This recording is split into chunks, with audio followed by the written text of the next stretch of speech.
You've got $400,000 of equity in your house, and your realtor is quietly hoping you don't notice. 5 hidden costs eat most of it the second you downsize. The math nobody shows you is brutal. Most people don't realize the sell the big house and pocket the difference rule is a huge retirement mistake. It sounds so clean, so obvious, so responsible. Kids are gone, room's empty, the lawn is too big. Sell it, buy something smaller, bank the leftover, and sip coffee on a smaller porch. Simple, right? Except the average boomer who runs this play walks away with 6 figures less than they were promised.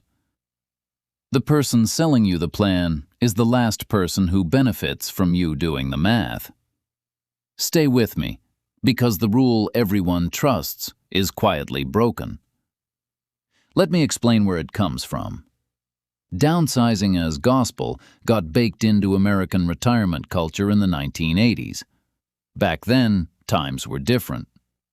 Most people retired with a real pension, an actual monthly check for life. And housing was genuinely cheap. Property taxes were low. Interest rates dropped from double digits, so refinancing into anything smaller felt like winning.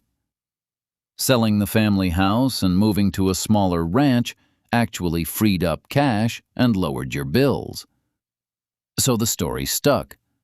Your parents did it. Your neighbors did it. Every magazine cover said do it. Your kids repeat it, because, honestly, they'd love a smaller house to eventually clean out one day. Your real estate agent repeats it because they collect a commission the moment you list the house. Your advisor repeats it because your home equity becomes investable assets they suddenly get paid to manage. Everyone in the room is nodding along. And nobody in that room is actually doing the arithmetic.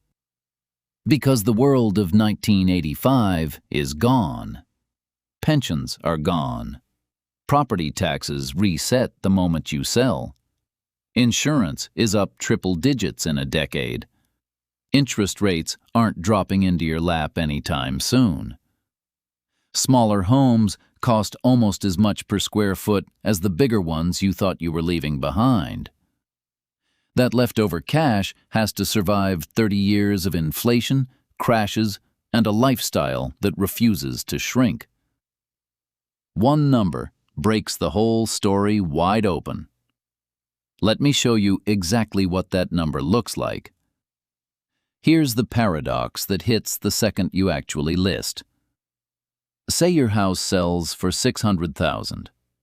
You feel rich. On paper, you absolutely are rich. You plan to buy smaller for $450,000.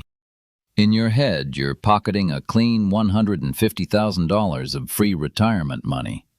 That's the pitch. That's the dream. That's the spreadsheet your brain runs at 2 in the morning. Now let's run the real spreadsheet. 6% to the agents on the sale of your home. That's $36,000 gone before you even blink. Closing costs, title, and transfer taxes are next. Sell-side closing runs roughly another $8,000. Staging, painting, and inspector repairs, another $10,000 if lucky. $20,000 if you're being honest with yourself. Moving a full house across town costs $5,000 to $8,000. Moving across states, easily $15,000. Capital gains tax on anything above the exclusion hits next. If your house has doubled in 20 years, which for a lot of you it absolutely has, that capital gains bill alone can be another $20,000, $30,000, even $40,000 off the top.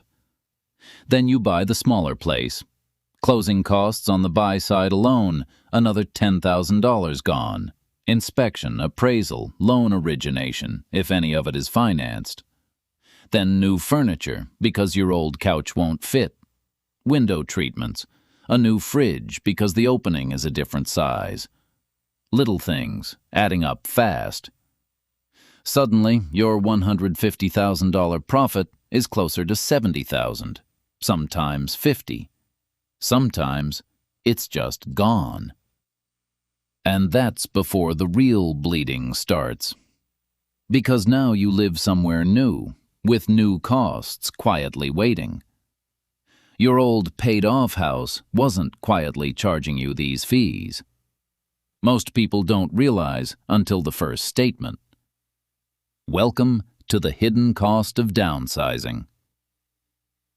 Fee number 1, the Homeowners Association, quietly draining you every month. Your old house? No HOA, just you and a lawnmower.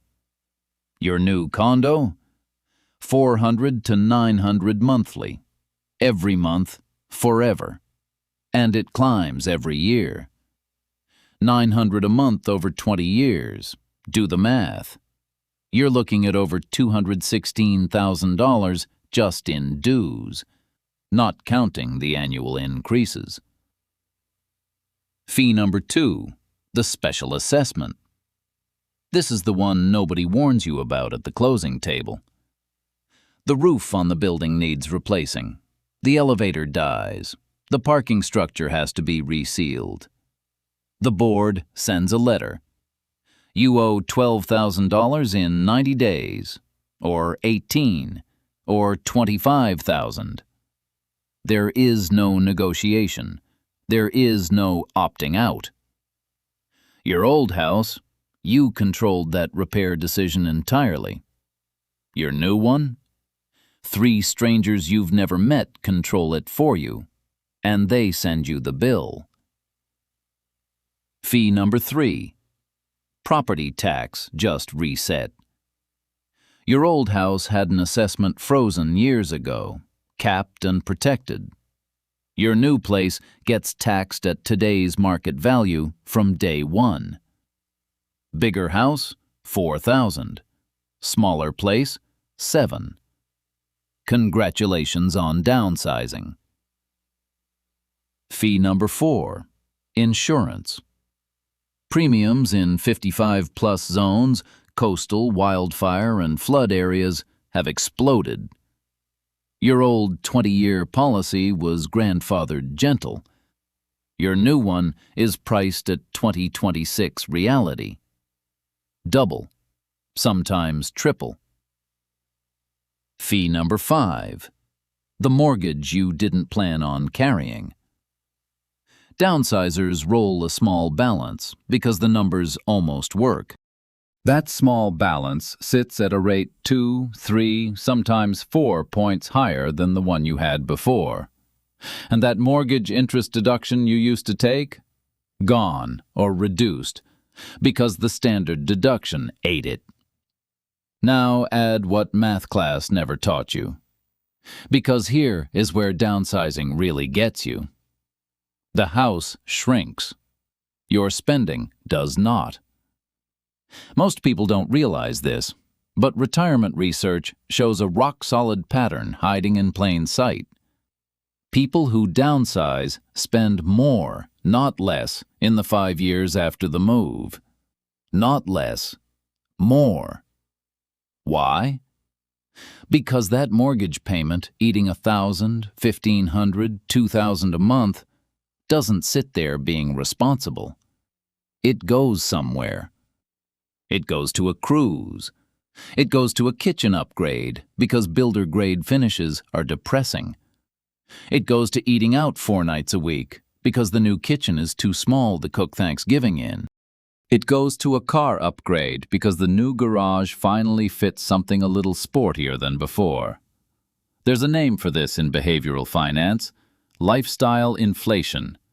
It hits lottery winners, promotion recipients, and downsizers who suddenly feel liquid. The cash sits right there, blinking in the account. Every human brain finds reasons to spend that bonus. Then there's the social piece. You leave the neighborhood you knew for 30 years. The friends are suddenly farther. The coffee shop is different. Grandkids can't stop by because there's no guest room, or it's a closet. So you drive to them. You fly to them. You book hotels. You take them on vacations constantly. You're compensating for the fact that there's no space to just be in the same house together anymore. Every one of those choices is a real expense that didn't exist when you owned the 4-bedroom. You gave up the annuity of togetherness for the illusion of simplicity. The compounding damage is the scary part. Let me show you. Picture two people, same age, same job history, same net worth, both retiring at 65. Same paid-off house worth $600,000. Meet stayed-put Susan and downsizer Dave. Same retirement, same Social Security, same everything. Only one decision differs. Susan keeps her house. Nothing dramatic. She simply lives in it. She pays property tax, insurance, the occasional water heater. That's it. Dave sells. He follows the rule. He downsizes into a $450,000 condo. After all those costs, he walks away with roughly $75,000 cash. Fast forward 20 years. Susan is 85. Her house appreciated 3 to 4% yearly, a conservative estimate. That $600,000 house is now worth somewhere around $1 million to $1.1 million. She never paid a fee, commission, or special assessment. Her equity did what home equity does. It grew steadily. Dave's condo also appreciated. But condos historically grow slower than single-family homes. That's not opinion, that's decades of data. His $450,000 condo is now worth maybe $650,000. Modest gains. Meanwhile, 20 years of HOA fees at $700 a month averaged around $170,000. 2 special assessments, another $30,000. Higher property tax, another $60,000 extra over those same 20 years. That's $75,000 in freed cash. If markets cooperated and he didn't touch it, maybe $240,000. But most retirees don't leave it alone. They draw on it. They fund that lifestyle inflation we just discussed. Here's the killer. If Dave retired into a bad market and spent that lump sum during a downturn, sequence of returns risk cratered his growth. That scenario happens far more often than anyone in the industry openly admits. Add it all up, Susan sits about $150,000 to $250,000 ahead of Dave. 2 retirees, same start, different endings. One decision. Here's the single number that ends this whole debate for good. The median American downsizer loses roughly $150,000 in net wealth over the following decade. Count every hidden cost, every fee, every lost appreciation dollar, every lifestyle creep expense. That's $150,000. That's not an outlier. That's the middle of the distribution. Half of downsizers actually do even worse than that. That's the number your realtor will never put on the listing agreement when you finally sit down to sign. That's the number your kids won't bring up at Thanksgiving. That's the number the glossy magazine articles quietly skip. That's the number I want burned into your brain next time someone says it's smart to sell and simplify. Here's what most people don't realize about a paid-off big house. It's a stealth annuity you live inside. It's a tax-advantaged inflation hedge. It costs you property tax and insurance. That is literally it, nothing else. Compare that to any other financial product on earth. There isn't one that gives you all 4 benefits together: a place to sleep, a growing asset, an inflation hedge, and a tax shelter, all bundled into one. The paid-off family home is one of the most underrated financial instruments in retirement, and everyone quietly says, sell. Real wealth versus looking wealthy. That is the whole conversation right there. Downsizing just makes you look liquid. It puts a big number in a checking account briefly. It gives you something impressive to point at temporarily. But real wealth, the kind that keeps paying you 30 years, is often what you already own. Here's the part that really upsets the industry. You can pull money from your house without ever selling it. A home equity line of credit. A cash-out refinance if the rates make sense. Even a reverse mortgage. Reverse mortgages have a reputation problem, but done right, they mathematically beat the transaction bloodbath of a full downsize. You keep the appreciation, you keep the neighborhood, you keep the annuity. You just tap the equity, that's it. Nobody makes a big commission on that, so nobody sells you that.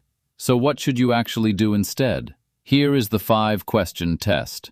Run it before you list a single thing. Write these down carefully now. Question 1. What are my true net proceeds, not gross? Take the sale price and subtract 6% commission. Subtract closing costs on both sides. Subtract moving. Subtract capital gains. Subtract new place setup and new furniture too. The number left is what you actually have. If it's not dramatically better than staying put, then just stop. Question 2. What is the 10-year total cost of ownership at the new place versus the old one? Add up 10 years of HOA, 10 years of new higher property tax, 10 years of higher insurance premiums, plus expected special assessments and any mortgage interest. Compare to 10 years of your current known costs today. Most people are shocked.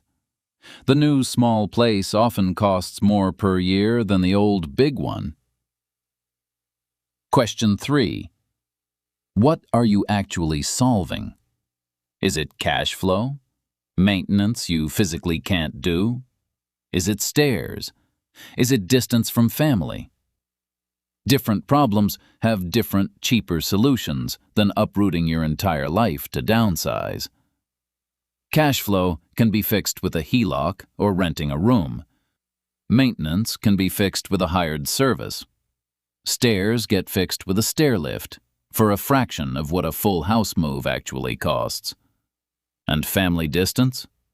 Move once to the right place, the right once, not repeatedly across too many years.